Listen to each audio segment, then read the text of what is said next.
नमस्कार। क्या आपने कभी सोचा है कि समंदर की लहरों पर भी 5 सितारा होटल का लुत्फ उठाया जा सकता है? कभी आपने देखा है कि पानी की सतह पर वॉकवे से लेकर एंटरटेनमेंट की पूरी व्यवस्था एक साथ हो?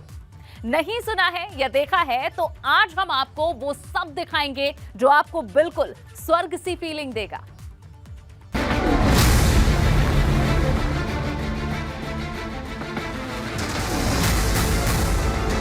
किक ऑफ से पहले cruise on, available after the tournament time. लहरों पर लग्जरी होटल का लुत्फ, 24 hours of entertainment our guests can enjoy. पानी की सतह पर तैरता जहाज, ग्रैंड वेलकम का सरताज, पानी की लहरों पर तैरती रौनक,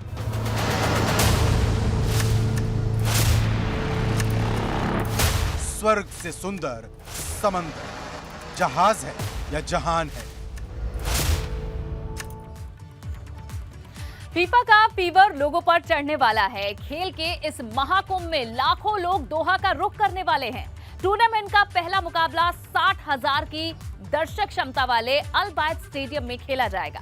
फैंस की इसी तादाद को देखते हुए कतर ने खास इंतजामों से फैंस के दिल को तरबतर कर दिया है। देखिए हमारी ये खास रिपोर्ट।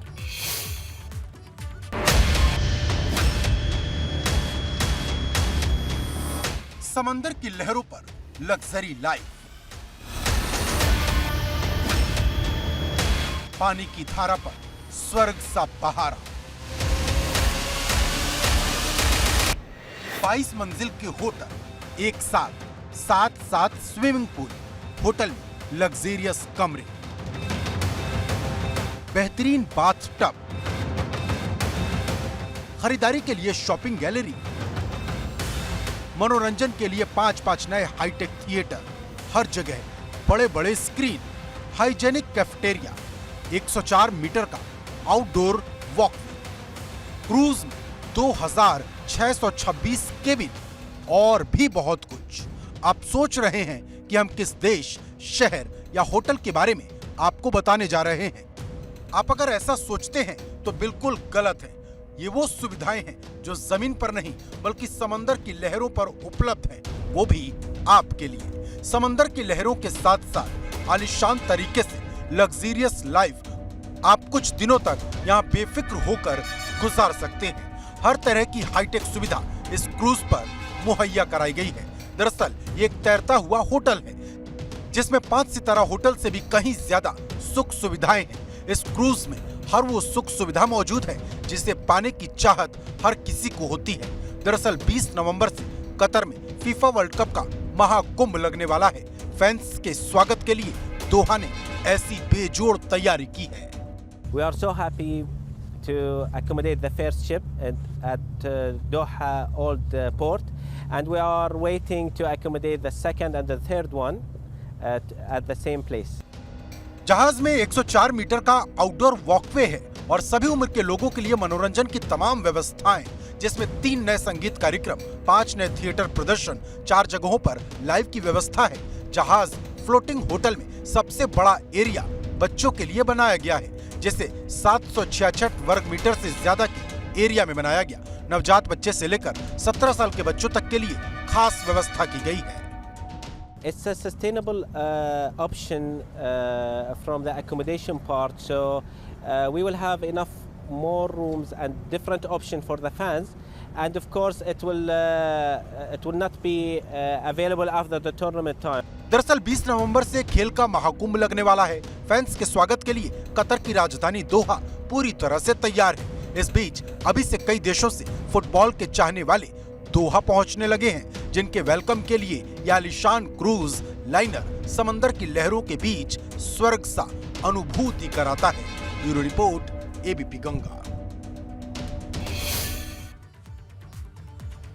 जाहिर है दोहा में दुनिया अपना दम दिखाने को बेताब है। फीफा वर्ल्ड कप 2022 का आगाज कतर की मेजबानी में 20 नवंबर को होगा, जिसका फिनाले 18 दिसंबर को खेला जाएगा। वर्ल्ड कप में कुल 32 टीमें हिस्सा ले रही हैं, जिसे देखते हुए समंदर की लहरों पर आपके लुत्फ का पूरा इंतजाम किया गया है।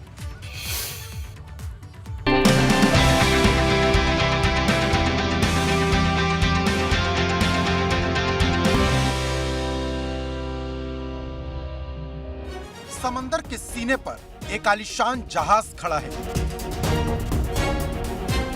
जो लहरों को अपनी खूबसूरती और भव्यता का एहसास करा रहा है। बीच समंदर में तैरता आपने इतना लग्जरियस और खूबसूरत जहाज शायद कभी पहले देखा हो। इसकी एक एक खासियत और खूबसूरती आप भी देखेंगे तो दांतों तले उंगली दबा लेंगे। समंदर में यह आलीशान क्रूज खास मेहमानों के लिए उतारा गया है। यह क्रूज लाखों लोगों के ग्रैंड वेलकम के लिए रेडी है। आधुनिक सुख सुविधाओं से लैस इस विशाल क्रूज में एक से बढ़कर एक सुविधाएं हैं।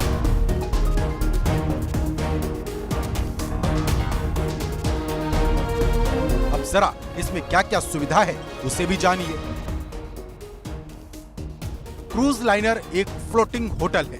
क्रूज में 22 मंजिल बनाए गए हैं। क्रूज में 2626 केबिन है। 40,000 वर्ग मीटर से बड़ा फ्लोर है।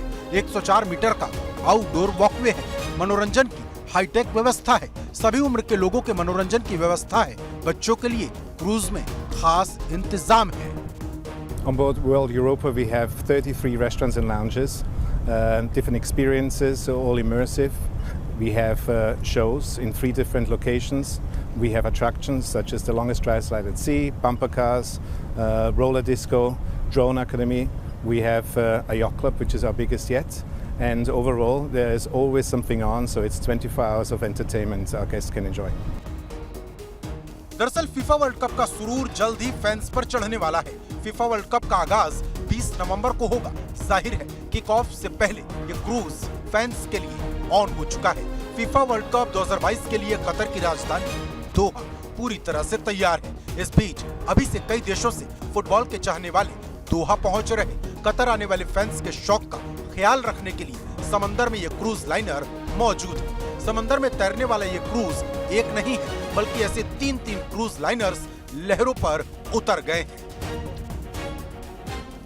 On World Europa, we will be hosting 6,700 fans, plus minus, but we have 2 other ships coming, so our capacity will be over 10,000. Fans के वेलकम के लिए दोहा में 3 क्रूज लाइनर्स की व्यवस्था की गई है जो कि होटल और शहरों में आवास पर दबाव को कम करने के लिए लाए गए हैं। फुटबॉल टूर्नामेंट के लिए देश में आने वाले लाखों लोगों के लिए ये क्रूज बनाए गए हैं। तस्वीरों में दिखने वाला जहाज जिसका नाम है MSC वर्ल्ड यूरोपा उन 3 जहाजों में से एक है जो तैरते होटल की तरह काम करेगा।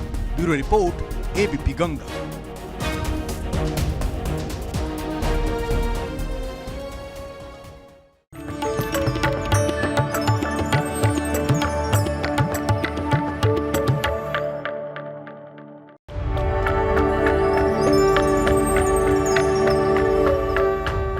सफेद फूलों से बद्री विशाल का श्रृंगार।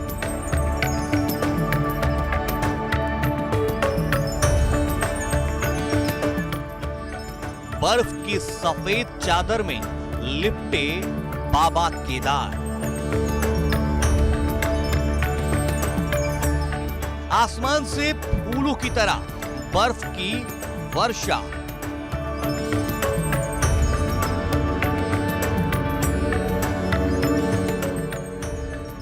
नजारा देख श्रद्धालुओं का भी मन हर्षा।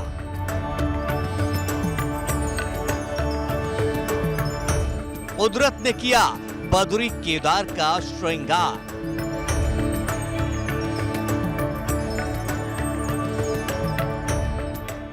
बद्री केदार धाम में आई बर्फ की बहार। बद्री केदार का सफेद श्रृंगार। पहाड़ों में इन दिनों बर्फबारी का दौर शुरू हो चुका है। जो खुद बर्फीली वादियों में वास करते हैं उन बद्री विशाल के दर का क्या ही कहना।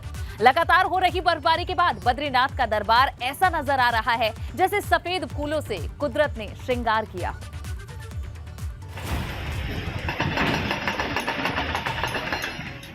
ये बाबा बद्री विशाल के दरबार की अद्भुत अलौकिक तस्वीरें हैं। एक टक बाबा को निहारते रहेंगे तो भी श्रद्धा भाव से प्रफुल्लित हो उठेंगे। कुदरत का नजारा देखेंगे तो स्वर्ग जैसा दिखेगा। देखिए किस तरह आसमान से बर्फ की फुहारें बाबा बद्रीनाथ का श्रृंगार कर रही हैं। ऐसा लग रहा है मानो बाबा बद्रीनाथ पर सफेद फूलों की वर्षा हो रही है। सर्द शीतलहर वाली हवाओं में भी शान से बद्री विशाल का विशेष पताका लहरा रहा है और कुदरत बाबा के दरबार में बर्फ की सफेद चादर बिछा रहा है। ये उस दिन की तस्वीरें हैं जब बाबा बद्री विशाल के दरबार में बर्फबारी की शुरुआत हुई थी।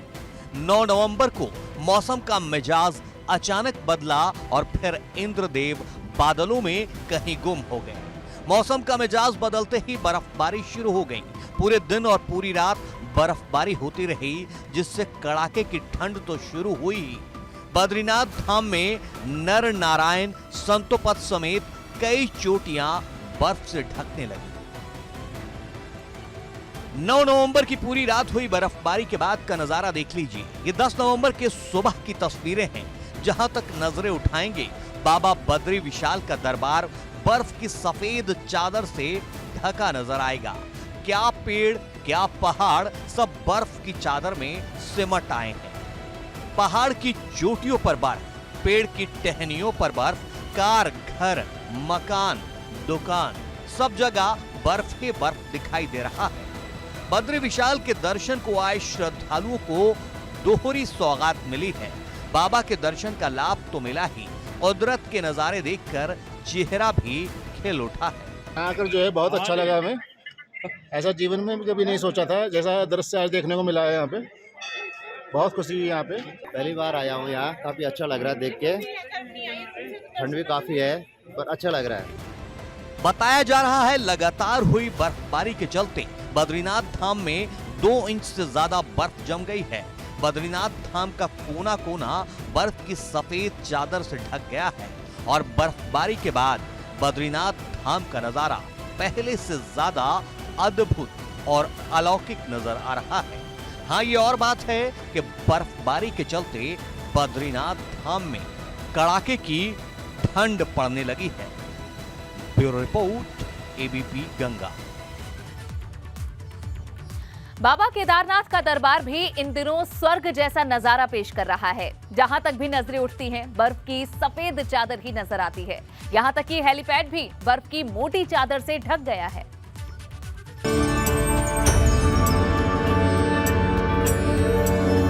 बर्फ से ढक गए बाबा केदार, बर्फ से ढके धाम के पहाड़, हेलीपैड पर बर्फ की चादर, पुनर्निर्माण पर पड़ा असर। ये बाबा केदार का दरबार है। यहाँ तो बर्फ की और ज्यादा बौछार है। देखिए चट्टानों के बीचों बीच बाबा केदार शान से खड़े हैं और बर्फ की फुहारें अनोखा दृश्य पैदा कर रही हैं। ऐसा लग रहा है मानो ये धरती नहीं स्वर्ग लोक है, क्योंकि तस्वीरें अद्भुत हैं, अलौकिक हैं। वैसे तो केदारनाथ का दरबार ज्यादातर वक्त बर्फ की चादर में लिपटा होता है, लेकिन कुछ खास महीनों में ये हिमयुग का नजारा पेश करता है। बाबा केदारनाथ के दरबार का जो पुनर्निर्माण हुआ है उसके बाद ये चबूतरा बना है, लेकिन देखिए पूरा चबूतरा बर्फ की चादर में लिपटा है। अब जरा इन तस्वीरों पर नजर डालिए। बर्फ हटाने वाली मशीनें सुबह शाम मशक्कत में जुटी हैं ताकि हेलीपैड से बर्फ को हटाया जा सके।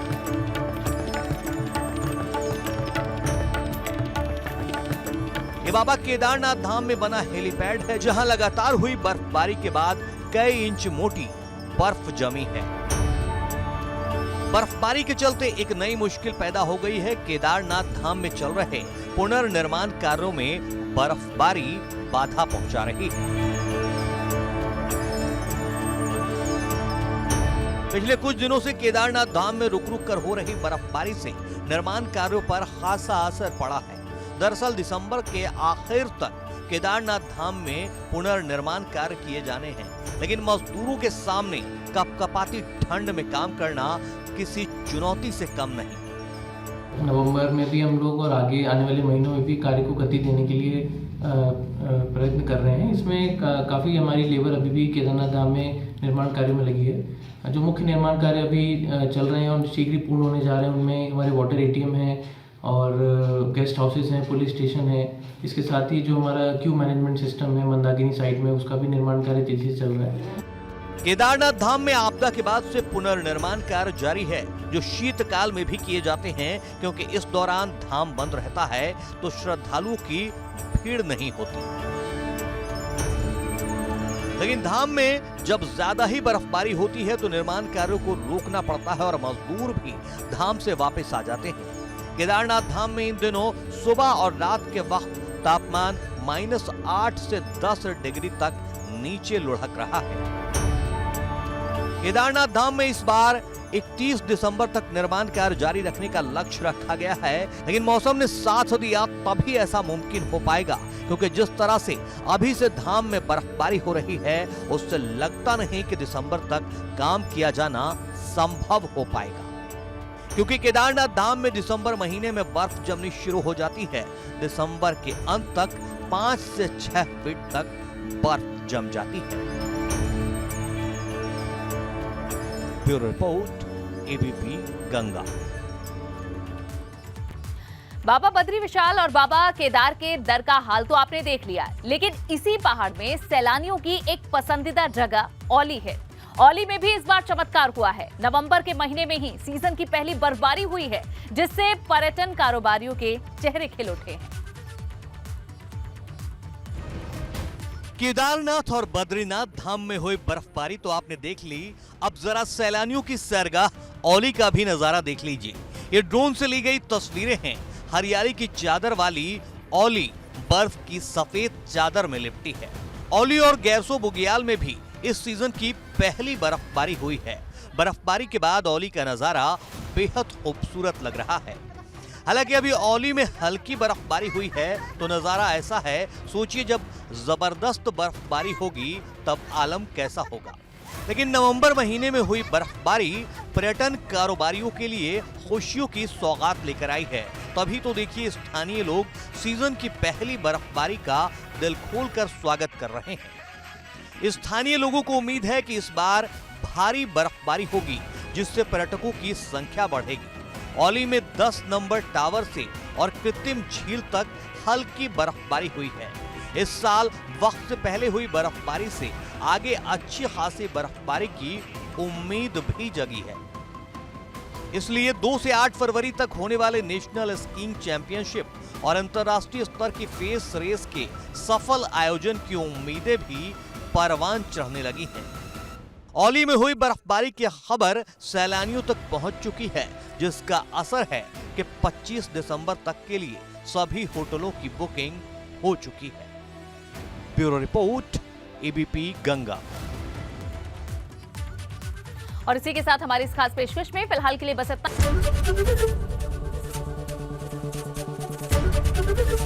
एबीपी गंगा, खबर आपकी, जुबान आपकी।